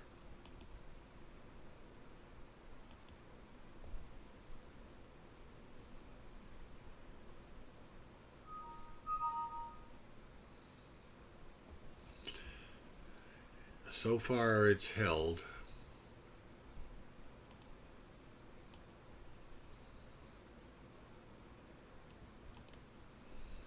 This level right here is 78.5. It's going to be taken out probably right here because the momentum oscillator is going to curl up. And the R squeeze is about bottomed out. So taking the profits and running it probably wasn't a bad idea. It just took it out. Okay, so okay, I won't go into any prying or anything like that. But I told you that one event of me trading and losing that much money has scarred my trading probably forever. I have to. Now I have to battle through it. Now I have to try to overcome it. One of the ways I overcome it. Sure, just 1 second, Bill. One of the ways I overcome that is I talk to myself, and I basically run through my cross check over and over and over again. So, moderating a trade is not that difficult for me because it's what I would do anyway to be able to have myself stay in a trade. I'm constantly looking at where the momentums are, where support and resistance levels are.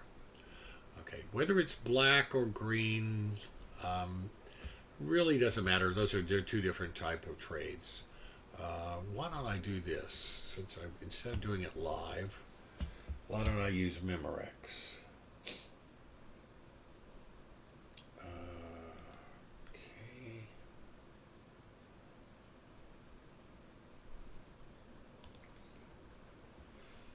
Use Adobe. What? Oh, okay.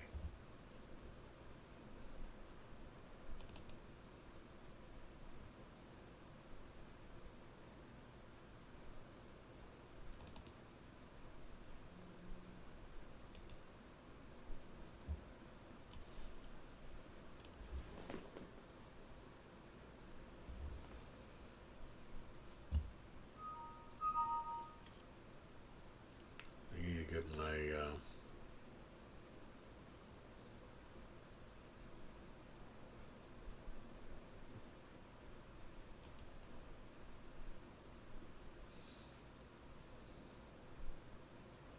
looking for it. Hold on.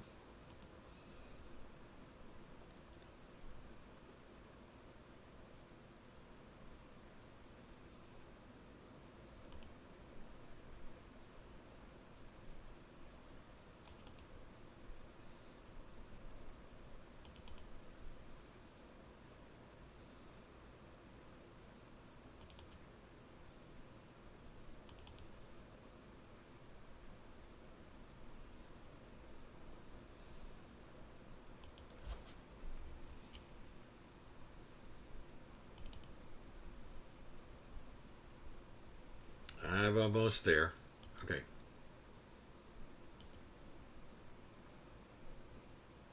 All right.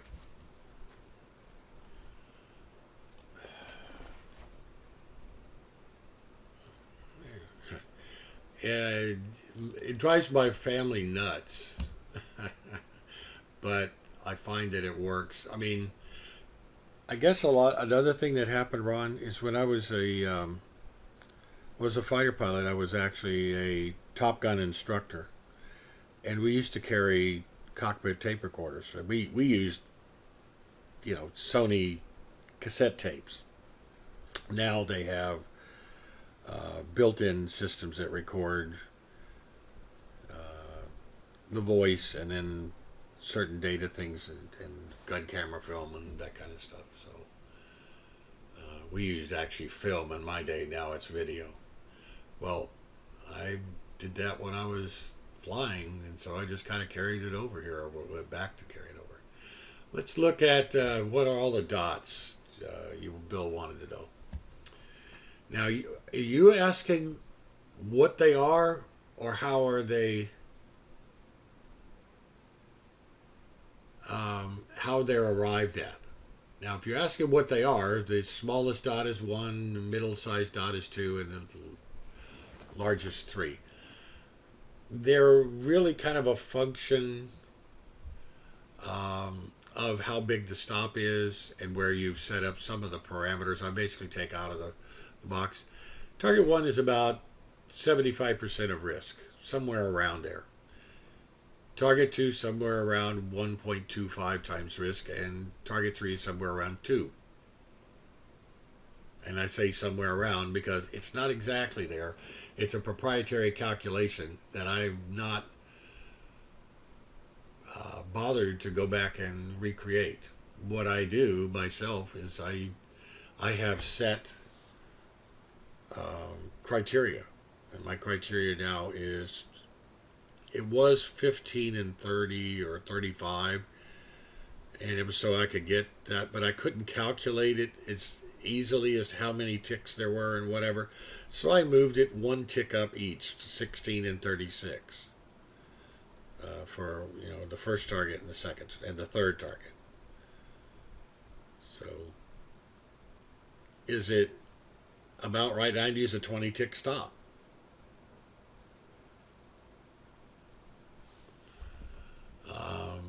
The little orange dot is the buddy management level. Once you get to there, you can start moving the stop up according to the Counterpunch Trader. According to me, I can start moving it up when the volatility stop moves. So if it goes to my favor, even a little bit, it needs to be technically supportable. So if one were long here,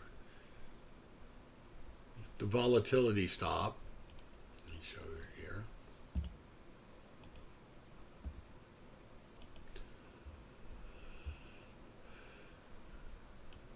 If you went long here, the black dots are where, I get off of the magenta, let's go back to green. There's where Counterpunch Trader says the stop is. Well, originally they were down here, but once you got into the trade, it used the swing level for the stop. Volatility stop says it can be a couple of ticks higher. And then once you start moving up, the volatility stop starts moving up, and then CPT goes from this level here down at the swing level all the way up to a level here, whereas the volatility stop stays a bit lower. I use both of them because I want to know where the volatility is, and I'm going to decide which one that I use on the fly. Because a lot of it depends on how much volatility I'm seeing, how much movement I'm seeing. And as you see here, that was a stop level, but this one pulled back quite a bit. This one candle right here pulled all the way back down to this level. So the volatility stop stayed down, even though the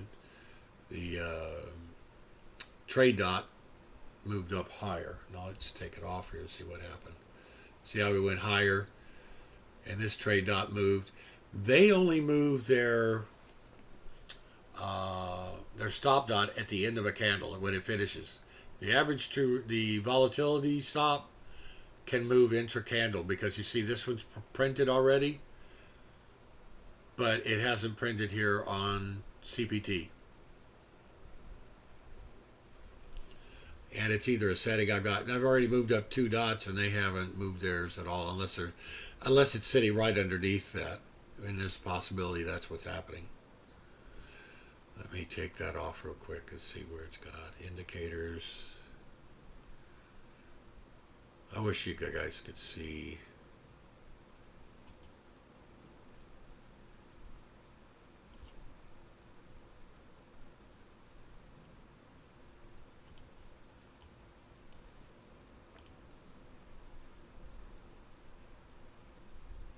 Okay.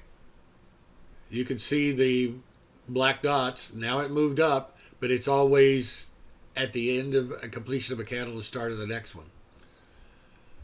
Whereas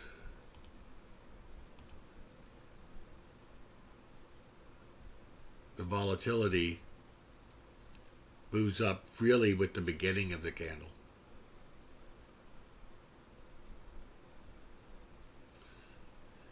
Well, let's see if we can do that. I'd love for that to happen.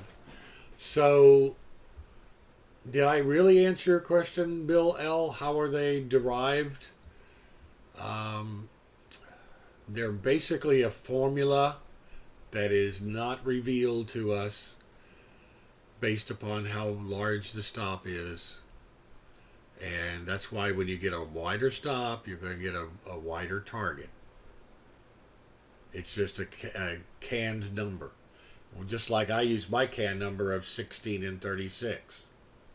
But then I adjust them, because what I do is I adjust them to swing levels. So if I were long here, my first target would probably be somewhere around in there, which just happens to be where they put theirs. It doesn't always fit that way, and in fact, a lot of times it doesn't. Let's see. Okay, here's one over here trading.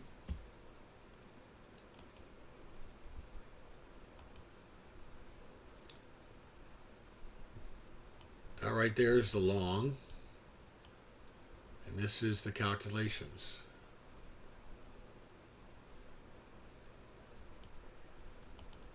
Okay. It uses the swing level as a stop, whereas the volatility stop is a little tighter. Could I use this as a real stop instead of the other? Yes, in fact, that's what I do a lot. But this may have 40 something ticks for a stop. I don't have to let it get all the way down here to know that I'm wrong.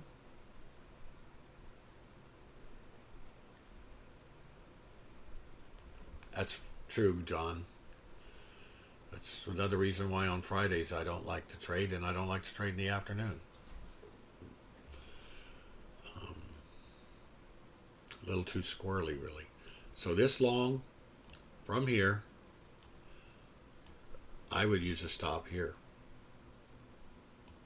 Counterpunch Trader would use its there. So, do you need Counterpunch to be able to trade? If you use swing levels as your, right in here, this was a swing level. Was I going to use that as a target? Well, I don't know. Let's see. That number, I'm going to make a guess that it was 74, 74. It's a little under. And the target right there is 74, 77. So that's 3 times 4 is 12. That's not quite my 16. Would I use that as a target? Well, no, I'd probably use my 16 as a target. But I would be watching this one to see what reaction we got when we got to that level. If it blows right through it, fine. And I notice that we've got nice R squeeze and nice momentum indicator. Now where's the target for me? 36 ticks. This little level right here is probably not a bad level to be using as a target. They did a calculation here and it comes up with, well, that is the target right there. Well, is that a good one? Well, it only got to somewhere between the two. It didn't really get up to the target. Let me go clean that up just a little bit. We really only got up to the peach line, which was a swing level to the left. And when I see the peach line, I see that, I would just be very nervous when it got up there and I see a sign of weakness, like right here. It's probably time to exit. In fact, the next candle went down to there before going back up. It never made it up higher. We don't know that on at the time. You have to make a decision. Now let's see how far from, if this was at 74, 74. If I add 36 ticks to that, 6 would make it 80.